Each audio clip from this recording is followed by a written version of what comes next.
Hey folks, Gary here. Happy Monday morning to you from our garage. I'm in the garage because it's early in the morning. I don't want to wake anybody up. But Cole's out here with me. Hey, Cole.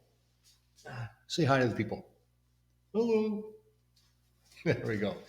Hey, I thought for this week we would talk about worshiping God, praise and worship. What does that mean? And to start off with, thought I'd pick a scripture from John chapter 4 about the Samaritan woman. Jesus meets the Samaritan woman. It's at a well. She comes up to get water, and they have this conversation. And the conversation turns to worship. And she says, "Hey, why is it you Jews say we can only worship in Jerusalem? We worship over here, and that's where we're supposed to worship." And Jesus corrects her on that. And it's actually a good lesson for us.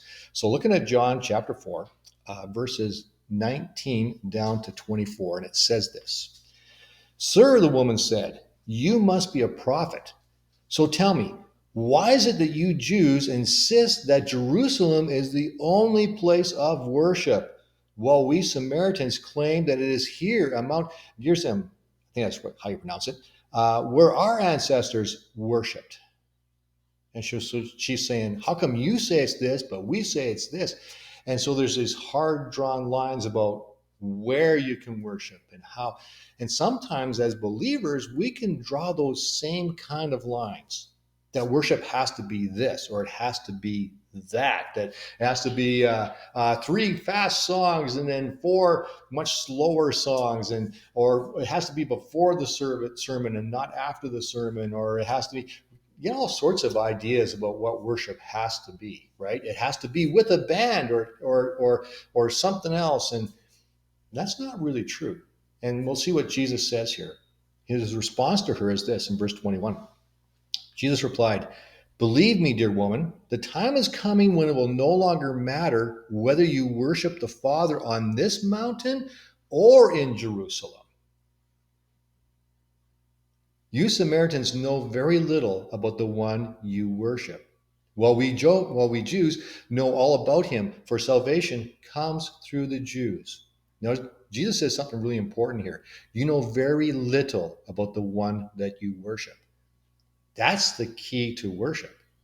Do you know who it is you are worshiping? So we'll continue on though, right? "But the time is coming, indeed it is here now, when true worshipers will worship the Father in spirit and in truth. The Father is looking for those who will worship him that way.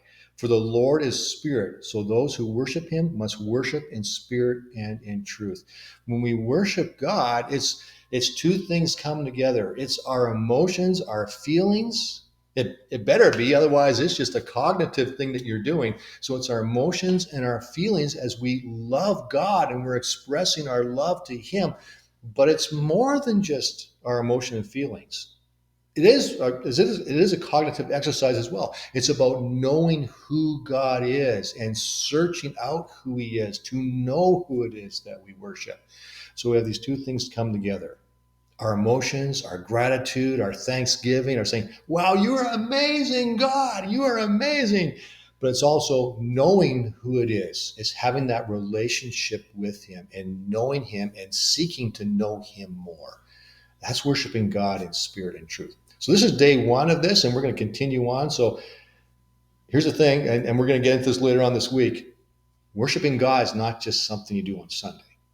Worshiping God is what you do every moment of your life. That's where it's supposed to go, where you're constantly in this state of worship of God, of knowing him. So practice that today as you walk around, worshiping God, saying, "Lord, you are amazing. You're awesome." That's the praise. That's the adoration, but seeking to know him as well. That's the part of the worship, is knowing God and loving him. So practice that today. Practice loving God.